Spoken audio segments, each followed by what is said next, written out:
That's weird, man. After this, there is no turning back. You take the blue pill. The story ends. You wake up in your bed and believe whatever you want. You take the red pill. You stay in Wonderland. And I show you how deep the rabbit hole goes. Remember, all I'm offering is the truth.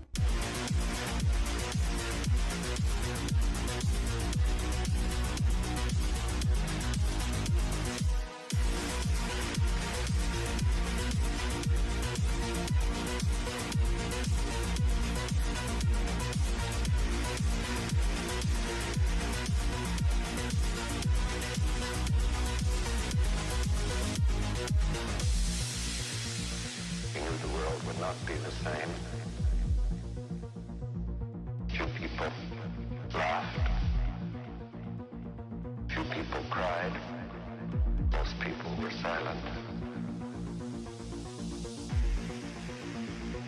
I remembered the line from the Hindu scripture, the Bhagavad Gita. Vishnu is trying to persuade the prince that he should do his duty, and to impress him, takes on his multi-armed form and says, "Now I am become death, the destroyer of worlds."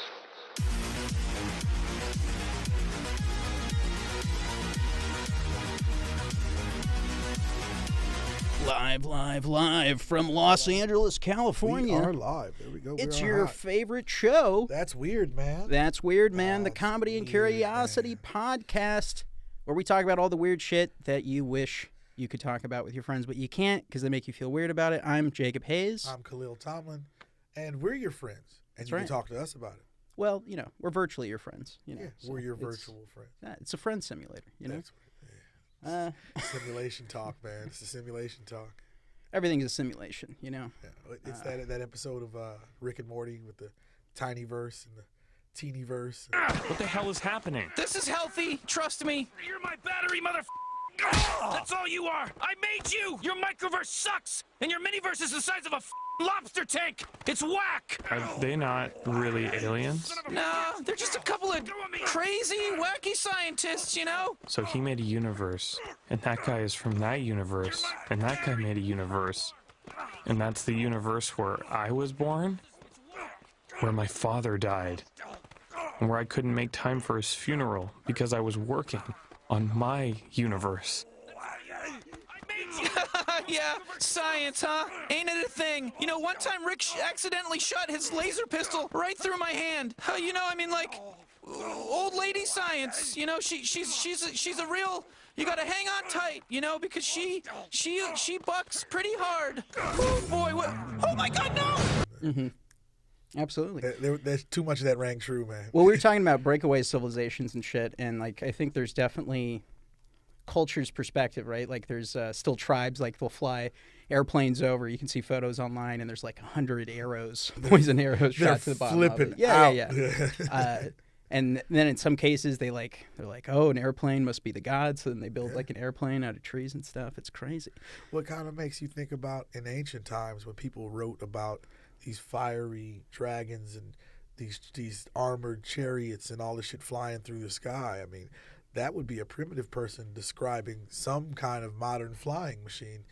It could be. It could be. I mean, basically, sure. It's something they don't know. So there's a lot of those little tribes in Brazil. Let's go find one of those guys if they don't eat us, and ask him, what did you got? Well, what they probably speak Ooga Booga. How the fuck do you? I got a story. It was told to me by a friend of mine who is dead now, and his name was Del Russell. He was an actor.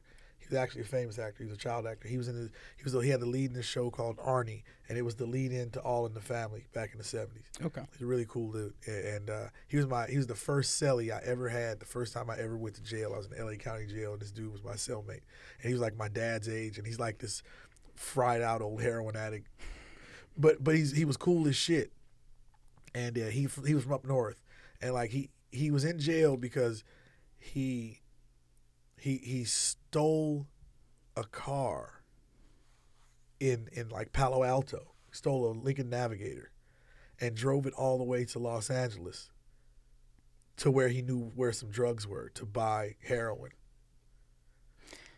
Right? That's real OG, right? Makes it all the way to L.A. in a stolen car. New high-end stolen car at the time. It was the year 2000. So a Lincoln Navigator in the year 2000. and then he wipes it down. He parked it in a Ralph's parking lot, and he wiped his fingerprints all down. And then he heroined away and went and got him some dope. And as he buys his dope, as he's leaving the dope, man, he jaywalks, gets stopped by the cops, and goes to jail for jaywalking and having a balloon of heroin in his pocket. This man carjacked a fucking Lincoln Navigator way up north and made it all the way here with no problems, and jaywalked in L.A. and went to jail. Did he get busted for the car too? They found out. They never found out about that. Oh, okay. Oh yeah. He was a cool dude. I was looking for him. He was dead. I think he OD or something. But yeah, he was a good guy though. He was a good guy. He was just an awesome, like, he had lived a life. By the time he was 50, he had fucking, like Rick James, he had fucking lived. Like, he'd done a lot of shit, and he was just, and his dad was like an actor in Italy and all this different shit. And you get to know guys when you're locked in the fucking box with him. He was a really good guy, though. So rest in peace, Del Russell. Right. His real name was Russo, but the Italian thing, they changed their name to Russell for stage. Nice. Okay. Good guy though. Yeah. I don't know where I was going with that, but that's right. Came back around. Well, I know we wanted to get into a little bit with NASA today. Talk about some of the weird shit. There's a lot of things to get into with NASA. I think to start, for sure, Project Paperclip's very fascinating. Lots of weird shit around World War II and the Nazis, anyway. But Project Paperclip. At the end of the war, we basically bring over hundreds of Nazi scientists. Was it Project or Operation? Project, right? It was Project. I think it's Project. I'm thinking Operation High Jump. Yeah, it's Project Paperclip. Yeah, but similar concept. But go ahead. So. But yeah, basically they brought over hundreds of Nazi scientists. I've seen many lectures and estimates and authors talk about how it's we really don't know, and we talked before about like. To what end, did the Nazis lose at the end of the war, or did only Germany lose? And then there's some kind of, because if you look at the United Nations, as a brief tangent related to this topic, the guy who proposed the United Nations, originally the League of Nations, was one of Hitler's top dudes. So it's interesting to fast forward now and you see, we incorporated all this science elite because we're like, oh, we got to have it, like Werner von Braun, actual war criminals who killed lots of people. And then, they basically have new lives. Disney, being used as a propaganda element for entertainment by the government, kind of normalizes Uncle Walt, him, from the jump. Exactly what they did for Walt's image. They did for Werner von Braun. I've seen pictures of Walt Disney, Werner von Braun, and fucking Stanley Kubrick in each other's company. Yeah, absolutely. And when I saw that picture, all you can think is, oh, they're planning the moon landing right now. That's what that is. They are planning the moon landing right now. Well, what's crazy about the Kubrick theory, too, is that you can be like, oh, there's no way or whatever, but it's like Kubrick had, historically, mainstream history will tell you, he had a relationship with NASA because they had a lens for a camera. I learned this about a year ago, that really only they could make and have. And there's only like 2 in the world, and they had one of them or something like that. And so that's the theory, is that basically he got that camera to do one of his early films. It's a period piece. I forget what it's called. It's a little bit less renowned because it's all filmed by candlelight. So they needed that specific lens. And so they think that's what began the relationship with NASA. And at some point in return, NASA's like, hey, could you, around when he's working on 2001: A Space Odyssey. Come here, man. Let me talk to you. It makes perfect sense. It makes absolute sense. The thing with all the Nazis coming over was the only bad Nazis was the ones that couldn't help us. Nazi science was beating the shit out of us on the battlefield. They, we showed up to fight it with propeller planes, and these guys pulled up in jets. Like I've heard stories. Like I went to the Marine Corps in the late '90s, and like we used to have old vets, World War II and Korean War vets, like coming and just chopping it up with us, telling like. War stories. And I've heard those stories about how, dude, we were just going along there and these fucking things, they just passed. They thought for a minute that Nazis were aliens and UFOs just because they were in jets. They were like, they're going way faster than us. Like 10 times. For these fuckers are breaking the sound barrier and you've got a propeller in front of your shit. And the whole Operation High Jump and Admiral Byrd, what he reported sounds like they had laser weapons, Star Wars age technology at the end of World War II there. And we know they had a base. Once again, always go back to mainstream history for people so that they at least realize like there's a lot of supporting evidence around these subjects that, we have the photographs. They definitely had a base there. And then there's these maps, which are historical maps, which blew my mind, that show it's got different names, but they call it Koenig Base or Base 211. New Schwabenland, which I always think of Klaus Schwab, awesome, and maybe the family connection there. And there's a crazy documentary I have on my channel, which I've never known what to make of it because there's a lot of weird occult stuff in it as well, a lot of New Age stuff. So there might be some spin there. But they talk about and reveal, because this is what the Nazis were always looking for, and about how they were going to get this technology from an inner Earth civilization or whatever is in Antarctica or beyond Antarctica, depending on the worldview and whatnot. And it's interesting because, you look at Admiral Byrd, it's like, well, it seems like they found it or they invented it or whatever. So, definitely I think there's some kind of truth to that breakaway civilization. Is it aliens? Is it just humans with advanced technology? Is it a little bit of both?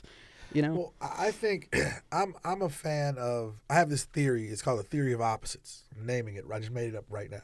I like it. It sounds official. And the theory of opposites works like this, is that whatever is the agreed upon narrative of the United States government and the countries that we would all consider like the allies, and especially not just left media, but all media, all owned media, not free media like us. We say what the fuck we want.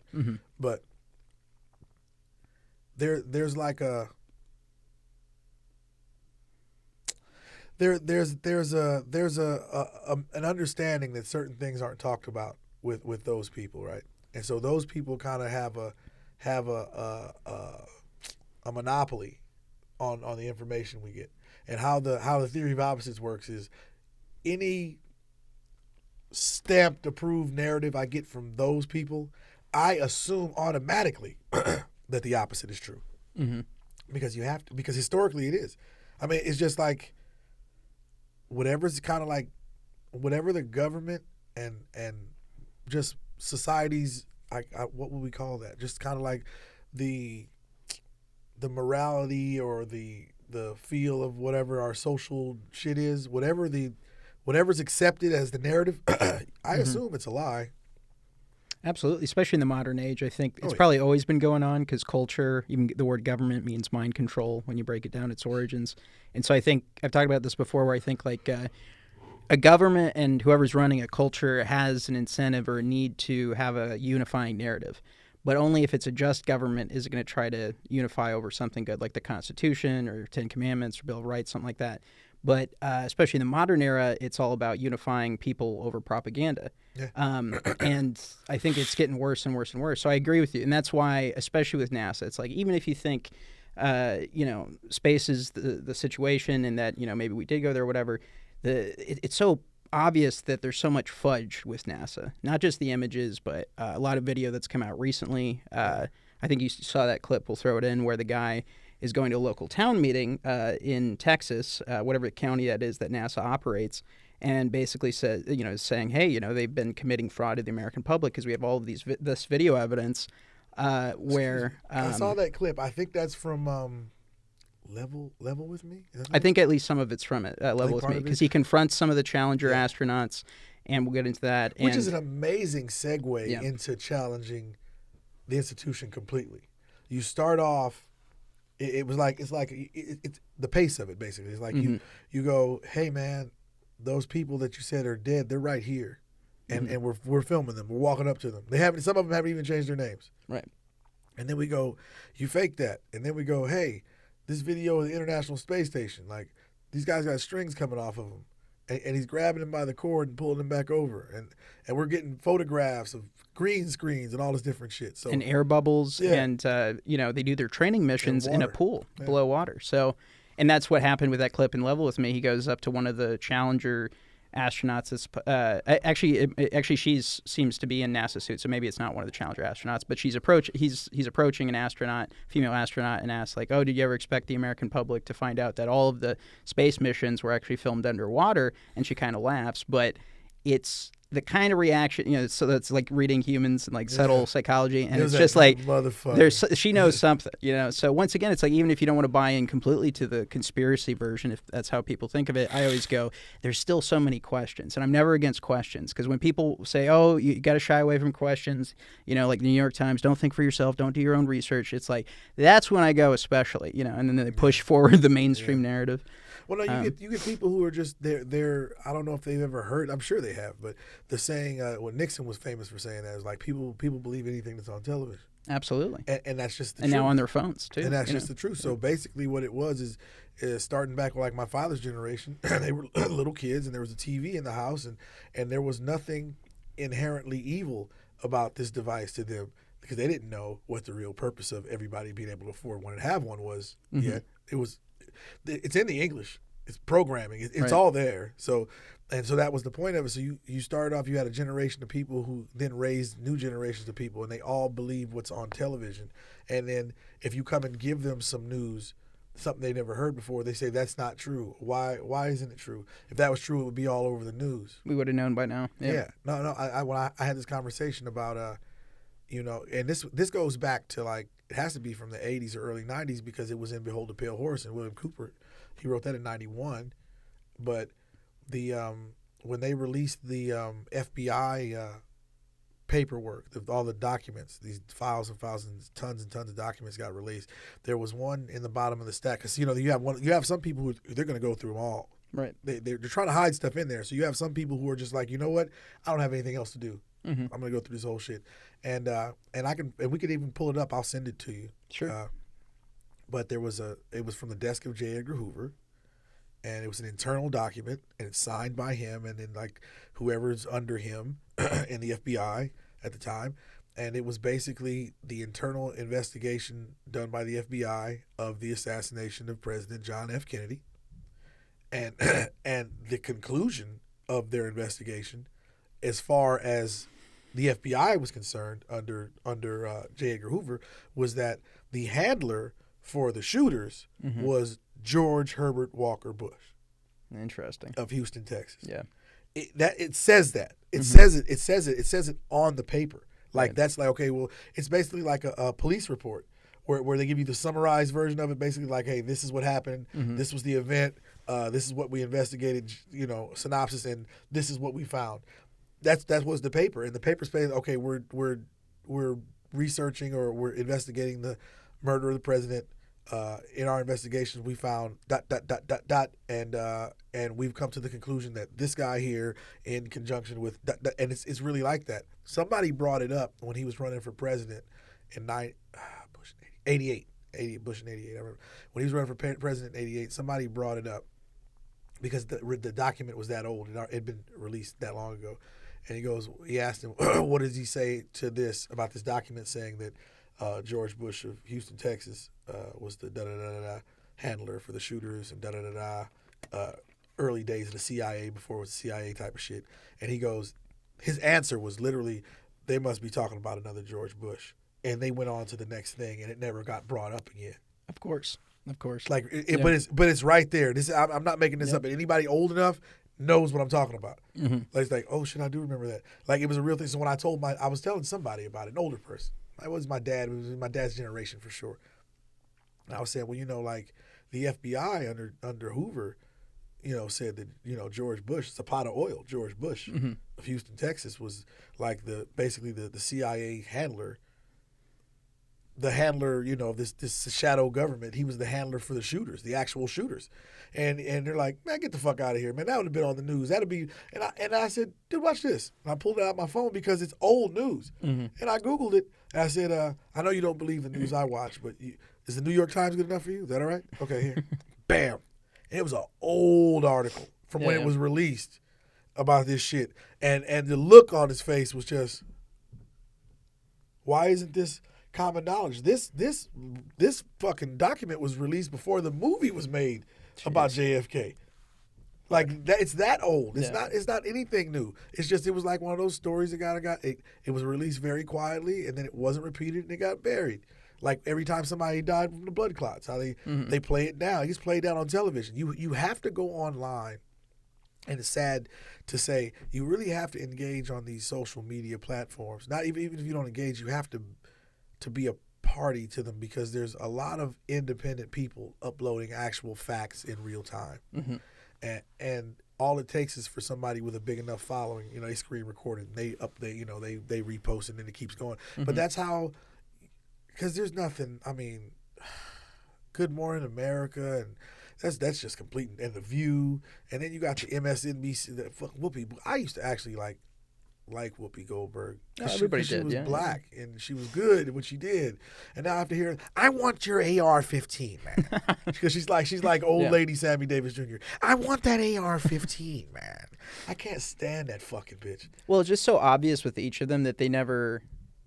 If they I'm haven't, famous and I'm rich. Yeah, So yeah. you need to know all of my political opinions, and you have to accept them. And I hate Republicans. And I go, what the fuck is with this chick, man? I think they're like actors in general. I think a lot of them, unfortunately, are just empty vessels. So I don't even think they know that they're on the take and They're that they bought and have the sold establishment opinions and that they're lying constantly. They're right. But it's just shit like that. So if you just really look, I mean, it's not even hard. You can find out a lot of things that just you would think you would know them.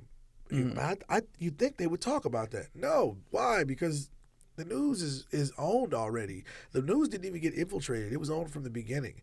Like TV media Absolutely was owned TV. from the beginning. Like the print media, they infiltrated that and then it took it all over. But video and maybe radio too. I mean, from the very beginning, were completely, hey man, this is just what it is. This is a propaganda machine owned by a handful of people with similar interests, and they're going to make sure that their great-great-grandkids are in the same kind of wealth and power structure that they're in. And that's really all it's about, because the 10 most powerful and rich families in the world were the 10 most powerful and rich families in the world 100 years ago. Right. And 150 years ago. And 200 years ago. It was the same fucking people. And a lot of them stay off the radar. Like, there's the names that everybody kind of knows, but they are the radar. Yeah, exactly. That's why they own. Same like with telecom, like even in the early days, like going all the way back to Edison. Anyway, we've talked. Well, I don't know if we've talked about it on the podcast, but Edison was basically hated Nikola Tesla and was always at war with him. But I was hearing recently he did all these other kinds of things. Apparently, the reason that people even started moving to Hollywood to make films in Hollywood was because there were so many restrictions on the film industry because Edison and his company, had the monopoly. And now that we're going through the same thing with modern Hollywood, with the union and other parts of the industry just totally, adopting really, illogical policies, and then it's going to drive the creative people, thankfully, to the internet, but where there's no rules, But at some point, they're going to come for the internet content too. It's a necessary evil. What's happening is shit like Netflix and Hulu and all those different streaming things and stuff like that, and satellite radio and all that. But satellite radio was completely corporate from the heartbeat. It was always, and you can tell it's just it's just like Clear Channel. Content. It's the same exact shit. Yeah. But the movie stuff, that type of creative and this type of stuff, the open forum stuff, like there's no holds barred on us. We can do and say what we want, and there's a handful of people that can kind of like, hold us down, but the people get what they want. It's just how it works, and that's another thing that just. I know how controlled everything is. I know that we're one comment away or one fucking wrong thing away from like getting shadow banned and all kind of weird shit. And we have no control over it. But then it always trips me out when you have these super controversial people that are so hated by certain people, and it's like they're the opposite of shadow ban. Like okay, I put it like this. If they really have that much control over the content that's circulated on these social media platforms, and they have the ability to shadow ban and to isolate and to kill out stories and keep stuff hush hush, then why somebody, perfect example, somebody who they hate so much, like Andrew Tate, shouldn't they be able just to kind of erase him from everything? I mean, because they can erase everything else. Anybody who talks about, I can't remember the name of the drug, they fucking hush hush that so much. What was it? Something Quinn? What was it during? Oh, hydroxychloroquine. Hydroxychloroquine, man. Anybody who mentioned that word or any part of that word. So if you mention like hydroxy, if you mentioned chlor, if somebody's name was Quinn, if you said that shit too much, your shit wasn't seen by nobody, but they saw it. Well, they did the same thing to ivermectin, and really anything that was not the big pharma emergency authorized, What's that chick's vaccine name? stuff. Ivory. Remember the girl who quit on air? That Fox. She was a Fox affiliate, maybe in know if I saw Texas. that. Her name was Ivory. But she's blonde and she's white and she's conservative, and it was during all the COVID shit, and she was watching how everything was going on, and she was being told to shut up, and right there on live on the air, she told everybody, I'm being told to shut up and I quit type of shit. She like walked That's off. awesome. Like, she's a badass. Thanks, guys. That's right. Before we get to that story, I want to let you, the viewers, know that Fox Corp has been muzzling me to keep certain information from you, the viewers. And from what I'm gathering, I am not the only reporter being subjected to this. I am going to be releasing some recordings about what goes on behind the scenes at Fox because it applies to you, the viewers. I found a nonprofit journalism group called Project Veritas. It's going to help put that out tomorrow, so tune into them. That's epic. And the thing is like all. And she'll have a great career if she does independent stuff. I guarantee it because of that. She is, but it's like she's not. She's just not. She should have a bigger career than she does. She should be huge. She should be like Megyn Kelly, who. I got a little thing for Megyn Kelly. Megyn Kelly's. She's got some bitch energy too. Hey though. man, like you saw that thing with her sting on Alex Jones. I really that like bullshit, bitchy girls. I like really bitchy women. I don't like them being bitchy at me. I just like seeing that energy. And when it's like every time she comes on, I feel like she's about to tell somebody off. I love that because I like chicks like that to like be on my side. Hey dude, Megan's here. You better get the fuck up out of here. Like she articulates it. She's just not like a raving maniac. Yeah. Like I love how she stood up for Tucker Carlson. Oh, I didn't see that. That's cool. Oh yeah, anybody who we can put that on there too. Anybody, I'll send it. Anybody who doesn't, okay, look, you can feel however you want to about Fox News and the people on it and what they stand for and all that shit. But if you have a problem, if you're beef with Tucker Carlson, because all the beef with Tucker Carlson started when he did the January 6th show. Right. So if you have a problem with somebody showing, just literally not editorializing and showing you video of something that happened, that you're getting a completely opposite narrative. If you have a problem with that guy, you're part of the problem. You drank the Kool-Aid and you're part of the fucking problem. You should jump off a cliff. You should kill yourself. Well, and like I think Fox, at least with Tucker's show, and maybe Tucker probably was driving this, like at a certain point of craziness, even if you're kind of more establishment kind of guy like him, he was just like, hey, this isn't adding up, and like, hey, let's look at the things, let's have due process. And I remember even when they did the Senate hearings or whatever that was, the first round, and I was watching it, and I was trying to talk about it with my friend of mine, and he just didn't want to talk about it. And I was like, look, I'm not even like, you know me, I'm not affiliated with either party, but like even the way they're conducting this hearing is completely one-sided. Oh, yeah. And even if I was on, like one side or the other or whatever, it's not the point. It's like you have to have at least the process be legitimate. And that's my worry is like the courts are so corrupt these days. Judges are bought, so many of them, if not all. And same with Congress and all that. Like, that's why Trump's message appealed with people, like the drain the swamp stuff. It's like, at the very least, even if you don't believe in the guy, like the messaging is what people wanted to hear, the doing the free speech stuff and all of that. I think that's a lot of people's criticisms actually was like, had he fought more for like the censorship stuff and like the free speech stuff at the time, liberated Assange, things like that, it would have went so further because we're in this info war quite literally nowadays. And even, me, I never trust her. Like, I dislike Tucker for other reasons at the time, but even if you dislike him, it's like I respect anybody at any point, regardless of their past, when they're standing up for truth or pointing out common sense or just trying to have a logical, set of questions. And it's weird that gets such a reaction because, like, I always get from people, and I'm sure you do too, where it's like, oh, they think, oh, you must listen to those people. It's like, I listen to everybody. I don't try to drink the Kool-Aid of, Well, I can't spend too much time listening to Chandler Bing. What's her name? Oh, MSNBC. Yeah. What's the dyke's name? Short haircut. I can picture. I can't fucking think of her name, though. Matthew Perry. Chandler Bing. What's her name? I wanted to say Michelle Wolf, but that's a comic. No, she's hilarious. Don't do her like that. Like, her voice is so shrill and terrible. But she's funny, though. What's that chick's name?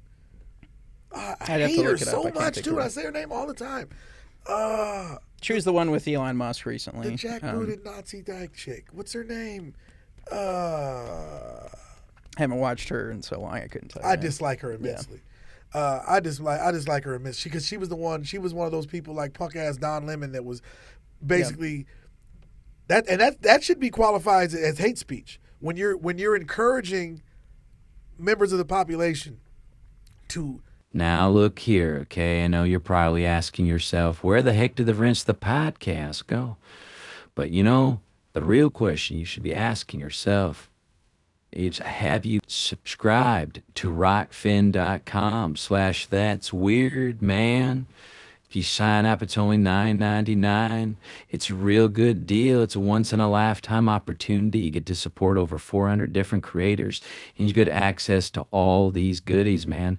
All these goodies. We got That's Weird Man podcast. You get to listen to the rest of the show, man. I mean, that's what life's about, you know? It's about meeting cool people and doing cool things, you know? And what's cooler than subscribing to your favorite show and supporting your favorite creators, okay? And on Rockfin, you get access to 400 of your favorites. Same Trip Believe, the tinfoil hat, Tony Hinchcliffe of the Kill Tommy, Jay Dyer of the Info War, Rex Bear of the Leak Project, Whitney Webb of the Journalism. I mean, they got everybody over there, okay? I mean, head on over. Why aren't you subscribed yet? Be a lot cooler if you were, or did, or whatever my line from the movie was. Heck, what was the name of that film? Stoned and Can't Remember or some shit.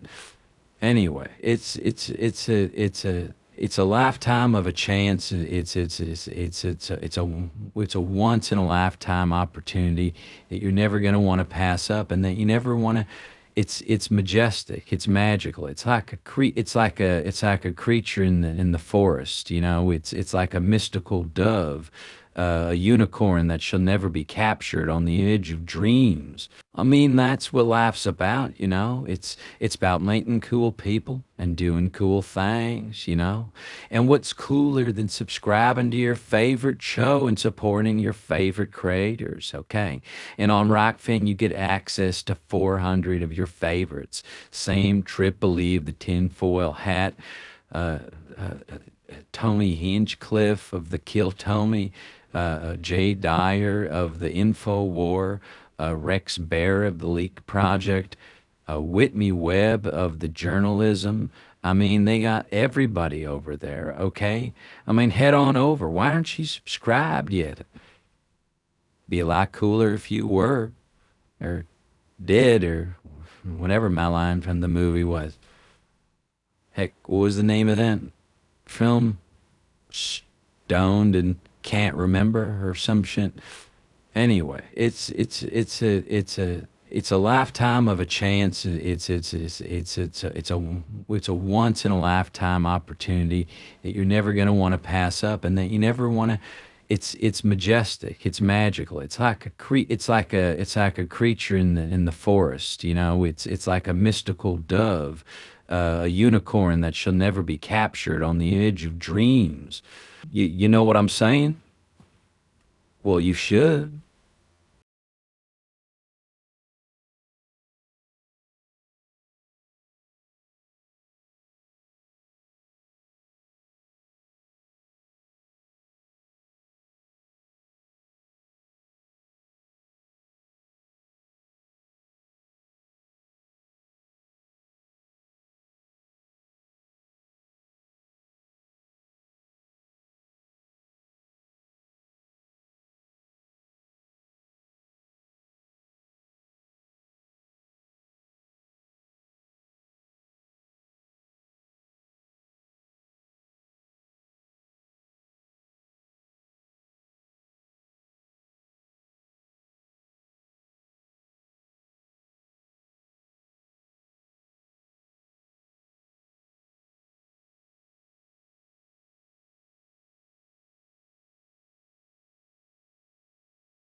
Well, I mean, that's what life's about, ain't it? You know, meeting cool people, and doing cool things.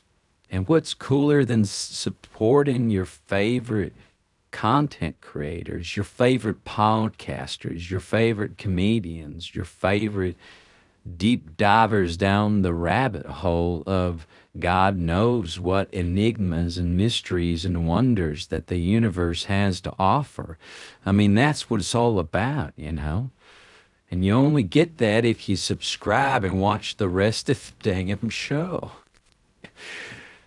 So head on over to rockfin.com/that's weird. Aren't you subscribed yet? Be a lot cooler if you were. Or dead, or whatever Malheim from the movie was. What was that shit called again? Stoning, can't remember, or something.